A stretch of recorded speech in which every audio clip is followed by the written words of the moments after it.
Tym, co odróżnia nas, ludzi od zwierząt, jest między innymi to, że lubimy mieć wybór. Weźmy na przykład takie chipsy. Zawsze kupujemy paprykowe, ale lubimy iść do sklepu i sobie wybierać. Tam może solone, może takie o smaku szczypiorku albo sera, a może grzybów, a może grzybicy, ryflowane, karbowane, w tubce, w papierku i tak dalej. A i zawsze kończymy i tak z paprykowymi w koszyku. Podobnie jest z niektórymi producentami samochodów. Weźmy takie mini. Mini to mini. Krótkie, małe, ciasne, zwinne, dwudrzwiowe. Takie chipsy paprykowe, ale w pewnym momencie Mini doszło do wniosku, że chciałoby też oferować chipsy solone, czyli na przykład Mini 5-drzwiowego. Chciałoby oferować też chipsy serowe, czyli na przykład Countrymana podwyższonego SUV-a. Albo takie chipsy o smaku grzybowym, czyli dokładnie Mini Clubman. Dzień dobry, mordo ty moja, jak ty się...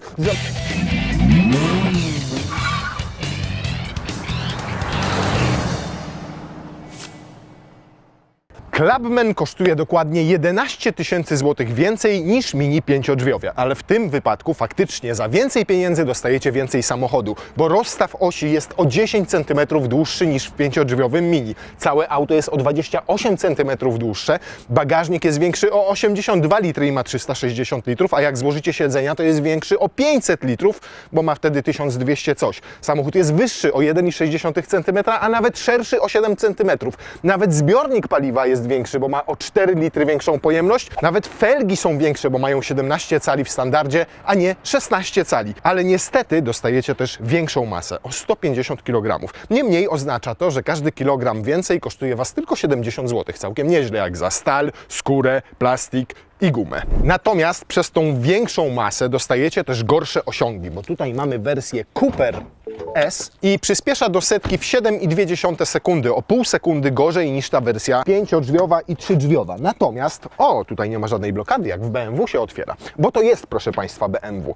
Cała płyta podwoziowa nie ma nic wspólnego z miniakiem, ponieważ jest to BMW 2 Active Tourer, czyli ten taki brzydki van. I cała reszta też tutaj jest z BMW. Z BMW jest skrzynia biegów, w tym wypadku dwusprzęgłowa. Jak zamówicie w wersję 4All, czy tam All-4 z napędem na 4 koła, to dostajecie automat ZF-u, natomiast tu jest dwusprzęgłówka 7-biegowa. Na szczęście to, na czym nie oszczędzano, to silnik, bo o ile taką moc, jak ma ten samochód, 178 koni, większość producentów wyciska dzisiaj z 3-cylindrowych silniczków o pojemności 1,3, 4, 5, 1,6 litra, to tutaj mamy 2-litrowy silnik z BMW rzędowy poprzecznie ustawiony, czyli dokładnie tak jak w BMW 2 Active Tourer. Zobaczcie, jak fajnie opracowano reflektory. W pierwszych miniakach te reflektory otwierały się razem z maską do góry. Po pierwsze, maska była wtedy ciężka, więc trzeba było ją dźwigać, ale był większy problem. Każde trzaśnięcie maską powodowało, że reflektor się przestawiał. W związku z czym, jak zobaczycie starsze miniaki, to jeden świeci lampą tam, a drugi tam, a trzeci tu. Is it me you're looking for? Oczywiście wersję Cooper S jak zawsze możecie poznać tutaj, po tym. Przy czym o ile w pierwszej generacji faktycznie to coś robiło, bo tam wpadało powietrze i dochładzało silnik, to tutaj nie robi nic, bo jest po prostu zaślepka.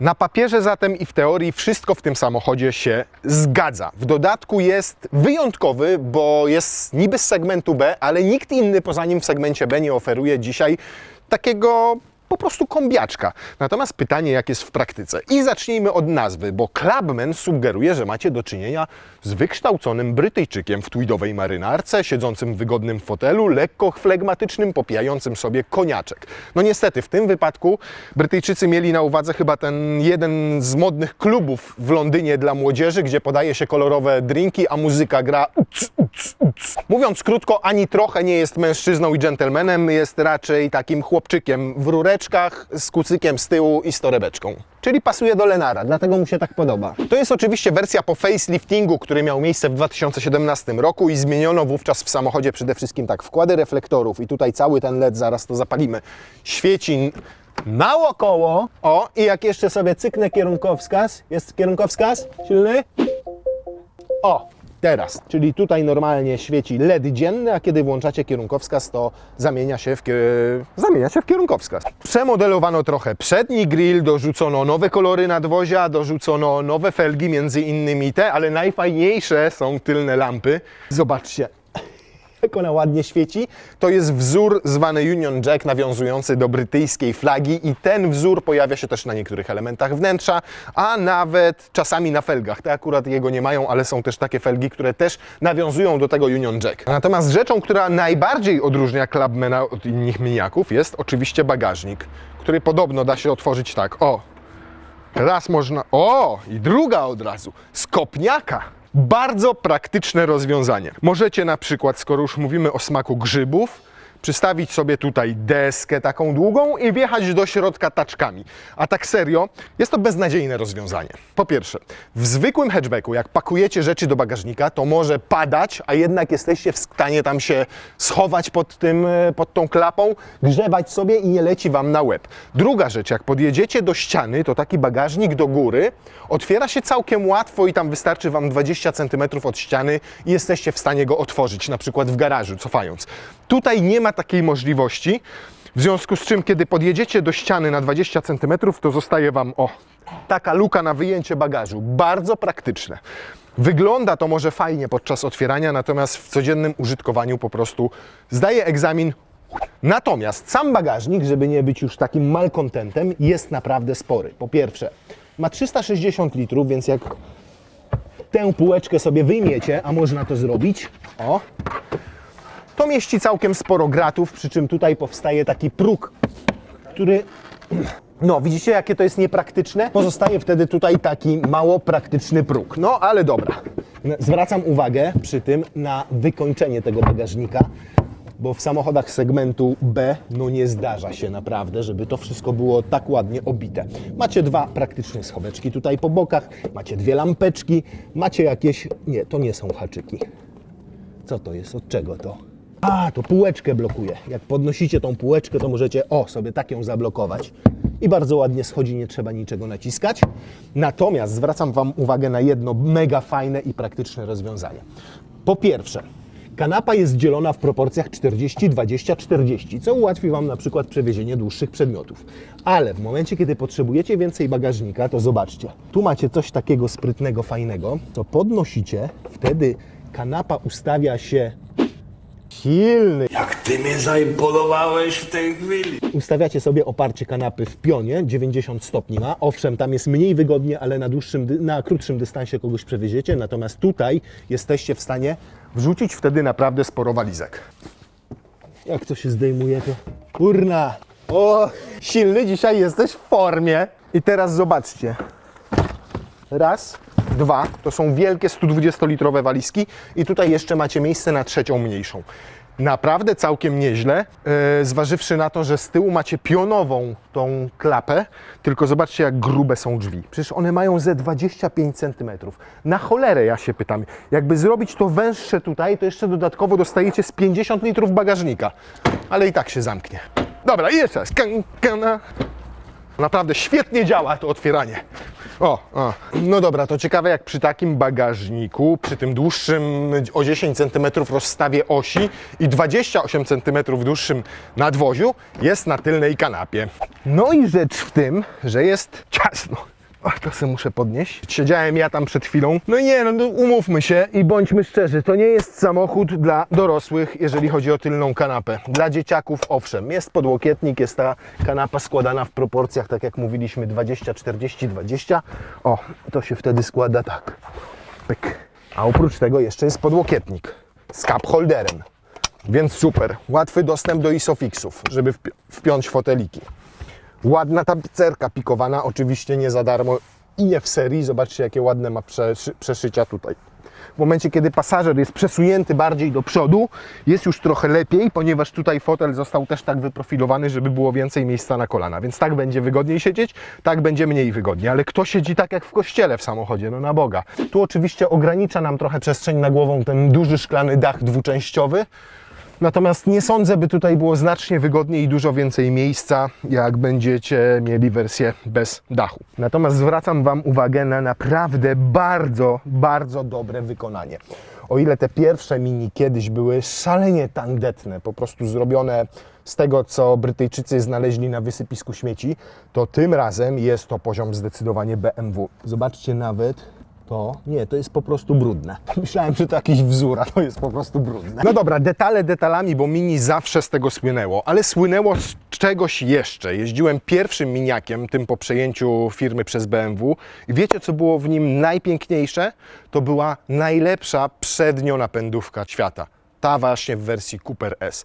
Już nawet nie chodziło o samą prędkość, ale i szybkość, i dynamikę tego silnika, tylko chodziło o to, jak ten samochód skręcał. Jak mały go-kart. Pytanie, czy w przypadku Clubmana jest podobnie.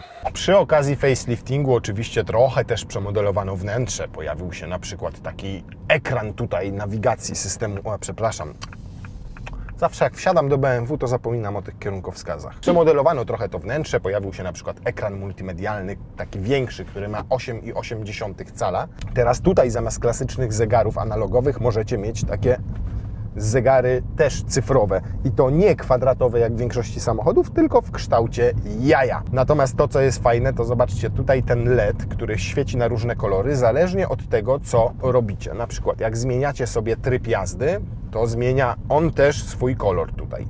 Jak zwiększacie temperaturę klimatyzacji, to tutaj zaczyna świecić na czerwono. Jak zmniejszacie temperaturę, no to o tutaj coś błyska, że zmieniacie.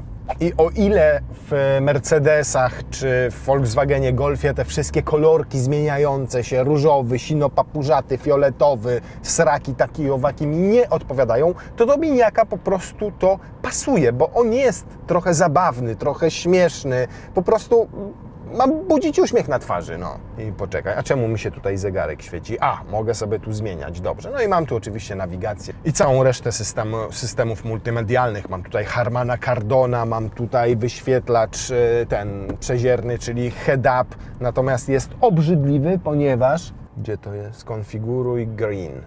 Wentylacja postojowa. Tada! Hamowata plastikowa szybka, która ohydnie wygląda. W dodatku, żeby coś na niej zobaczyć, to musicie się schylać. Wyświetla obraz nie tu na wysokości Waszych oczu, tylko mniej więcej tuż tam przed maską samochodu, czyli i tak musicie niżej patrzeć. Bez sensu nie zamawiajcie tego, strata pieniędzy, a pewnie kosztuje parę tysięcy złotych. Skoro przy cenach jesteśmy, to za podstawową wersję musicie zapłacić 131 tysięcy złotych z automatem. Ale nasz egzemplarz ma gratów za, uwaga, 91 500 zł. Tyle ma opcjonalnego wyposażenia. O, to coś niesamowitego. 207 tysięcy złotych za samochód segmentu B w nadwoziu kombi. Matko, aż się popłakałem. I uwaga, lakier 2870. Chester Satellite Grey skórzana skóra 4410. Automatyczna skrzynia 9700 zł. Alarm 1550. Nawet spoiler tylny kosztuje 890. Relingi dachowe 1110. Kamera cofania 1770. Wyświetla po prostu obraz. Wykończone zewnętrzne piano black 670, szklany dach panoramiczny 4410, przyciemniana szyba tylna i szyby boczne 1550. Pakiet dodatkowych funkcji lusterek, czyli to, że mogą się na przykład złożyć albo są fotochromatyczne, 2210 zł. Nawigacja Connected Plus 9700. Ale najlepsze jest to, pakiet Chili, czyli pewnie jakieś dodatki. No więc z Chili naprawdę pojechali na ostro. 16 790 zł. Elektryczna regulacja foteli przednich 5290. I tak dalej, i tak dalej. I kończymy na poziomie 210 tysięcy złotych. No trzeba mieć tupet. Natomiast, co ciekawe, nie zastosowano tutaj technologii mild hybrid. Czyli zatrzymujecie się i owszem, macie system start-stop, ale nie macie tutaj silniczka elektrycznego wspomagającego.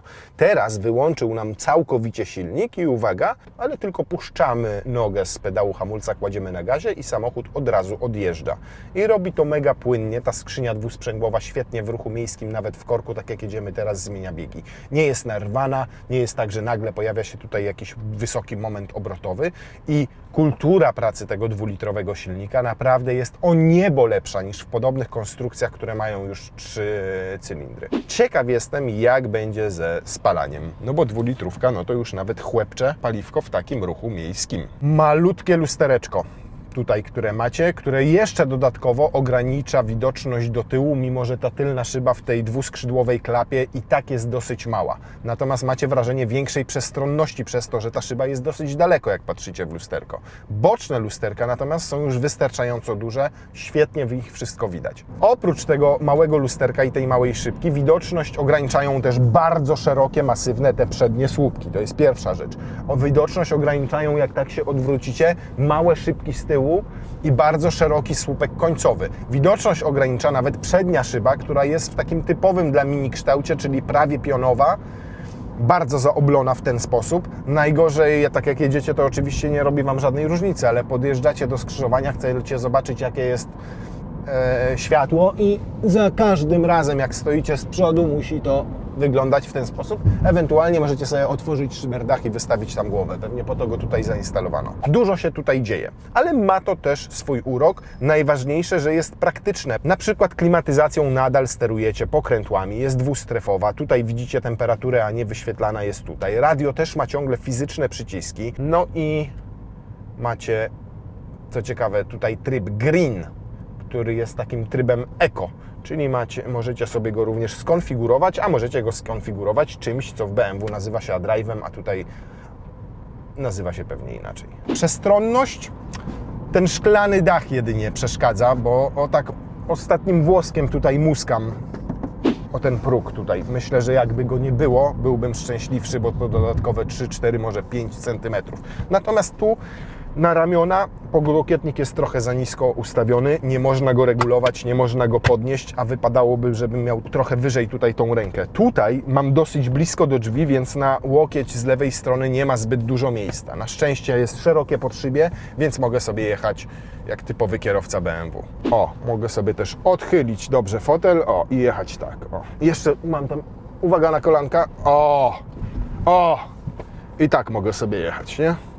BMW zobowiązuje. Śmychi, ale powiem Wam, przejechałem parę kilometrów tak sobie tutaj po tym mieście i wyjeżdżamy teraz z miasta z normalnymi prędkościami, jedziemy jak człowiek i mamy średnie zużycie paliwa na poziomie 6,7 litra w takiej miejskiej, podmiejskiej jeździe. Naprawdę świetny wynik, czego można więcej oczekiwać od 2 litrówki, która ma 178 koni i zbiera się do setki ponoć w 7,2 sekundy. Jeżeli chodzi o układ jezdny i komfort, to nawet jadąc z tymi niewielkimi prędkościami po mieście, czy teraz tutaj poza miastem, to słuchajcie, czujecie jak ta kierownica stawia taki lekki opór. Owszem, czuć już, że jest elektrycznie wspomagana, a nie mechanicznie. Natomiast sam opór, jaki stawia i to, jak szybko samochód reaguje na skręty tą kierownicą, jest takie właśnie typowe dla Mini. Niemniej i tak czuć różnicę z tymi pierwszymi miniakami, które jednak były responsywne. One reagowały na te skręty kierownicą jak małe go-karty. Tutaj już czuć to lekkie opóźnienie przez to elektryczne wspomaganie i że ten opór na tej kierownicy jest właśnie taki lekko sztuczny. Ale i tak na tle konkurentów jest nieźle i widać, że pomyślano o tym, żeby to było bardziej sportowe odczucie niż takie komfortowe. 6,3 litra. Jeszcze nie dojechaliśmy do autostrady. Co on teraz pokazuje tu tym światełkiem? Tu białe, a tutaj pomarańczowe i jeszcze różne kolorki na zegarku.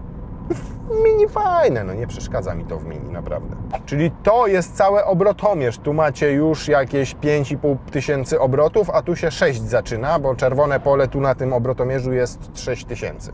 I to działa jak obrotomierz. A ciekawe, jak w takim razie całkowicie się zatrzyma, to czy to się wyłączy do zera. Uwaga, start-stop się wyłączył. I tutaj obrotomierz też się wyłączył. Ruszamy i się zielone rozświetla. No dobra, mam nadzieję, że to można wyłączyć. No powiem Wam, że owszem, dobra, zbiera się. Ale ni cholery tutaj nie ma charakteru Coopera S, jaki pamiętam z tych pierwszych modeli sprzed 10 czy 15 lat. Tam wciskaliście pedał gazu, owszem, był manual, raz, ciach, on był takim małym zapierdaczem, takim totalnym łobuzem, a tutaj w ogóle organoleptycznie bym powiedział, że jadę zwykłym Mini One. No owszem, bardzo ładnie się zbiera, ślicznie, nawet w tych wysokich partiach obrotów i czuć, że jest dynamiczny, ale taki dynamiczny w bardzo stonowany i spokojny sposób. Żadnej agresywności, żadnego szaleństwa, po prostu BMW z 2-litrowym silnikiem. No dobra, pojedźmy kawałek w takim razie sobie stałą prędkością. 100 ile? 115 na godzinę. Spróbujmy dojść do 120. O, dobra. Zwróćcie uwagę na spalanie. 110-120 na godzinę i 6 litrów paliwa. No naprawdę, jaki sens mają diesle? To auto też jest oferowane w wersji SD, czyli z dieslem. Jaki sens jest kupowanie diesla, skoro teraz macie spalanie z jazdy mieszanej po mieście, po trasie, będzie na poziomie 6,5, może 7 litrów. No jak go przyciśnięcie? Dobra, niech będzie 8. To przecież nadal świetny wynik, jak na 180 niemal konne auto. Nawet lampeczki jak fajnie się włącza. Wyrzutnie rakiet jakby miał.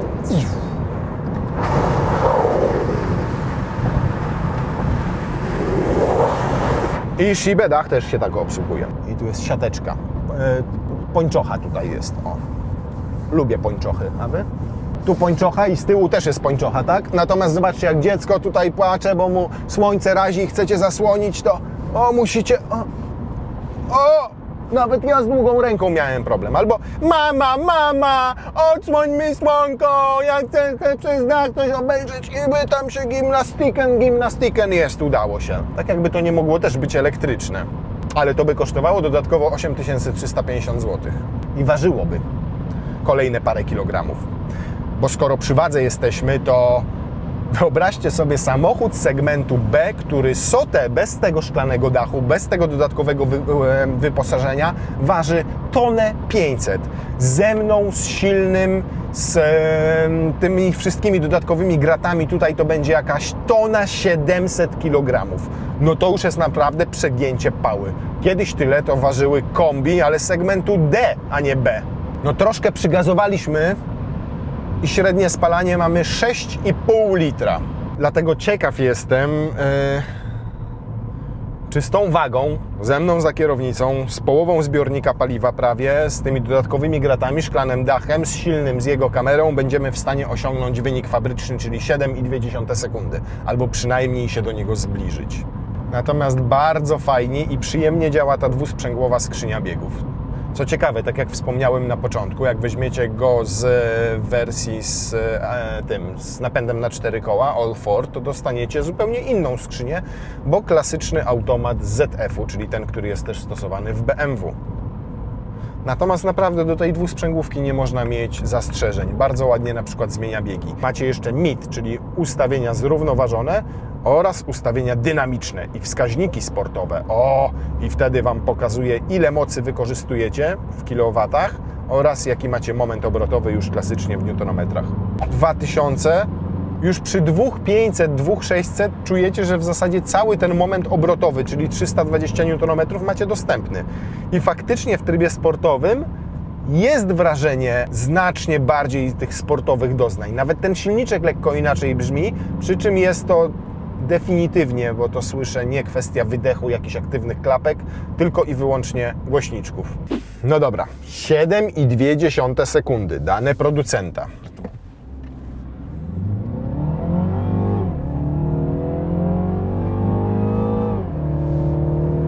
Bardziej mi to wyglądało na jakieś 8,5 sekundy. 8,07. Będzie gorzej, bo zapiszczało oponami. Dziwne te zmiany biegów są w tym samochodzie, tak przy agresywniejszej jeździe, jak jedziecie dynamicznie, to już ta skrzynia nie jest taka fajna. Dużo bardziej wolałbym zwykły automat. 7,7. Czyli mimo tego, że zapiszczały, to były trochę lepiej. Jeszcze zrobię jedną próbę, tym razem już bez żadnej jakiejś tam idiotycznej procedury startu, tylko po prostu but w podłogę i zobaczymy, jak pojedzie. Oj. Ale nie zapiszczało teraz, to grzały się opony. Jaki ma brzydki ten dźwięk silnika w wysokim zakresie obrotów w tym trybie sport. Jak ma te 3-4, to fajnie, tam na autostradzie to nawet ładnie brzmiało, ale teraz kurna jak odkurzacz. Przepraszam bardzo. Widzicie, już nawet silnego bardziej interesuje. 7,96, czyli gorszy wynik. Dobra, to próbujemy ostatni raz. Teraz to przymielił. 7,8. Przyjmujemy, że ze mną z silnym na pokładzie, ze szklanym dachem, innymi gratami jest 7,7, 7,8 sekundy. No, Skrzynia trzyma jeden bieg wyżej i silnik trochę bardziej wyje. I to są absolutnie wszystkie zmiany, jakie następują po włączeniu trybu Sport. Dlatego najlepiej naprawdę będzie jeździć w trybie Green, ponieważ samochód wtedy zachowuje się zupełnie normalnie zmienia biegi, jest cichy, jest komfortowy, jest spokojny i mało pali. Innymi słowy, to auto w wersji Cooper S kompletnie nie zasługuje na nazwę Cooper S, bo Cooper S kojarzył się zawsze z emocjami, z czymś niesamowitym. Tutaj mamy samochód, który jest wygodny, komfortowy, doskonale wykonany, dosyć przestronny, a przede wszystkim inny i oryginalny. Natomiast ani trochę nie jest sportowcem, ani trochę, nawet tyle nie. To jest po prostu BMW 2 Active Tourer w trochę lepszym opakowaniu, w dużo lepszym opakowaniu, bądźmy szczerzy.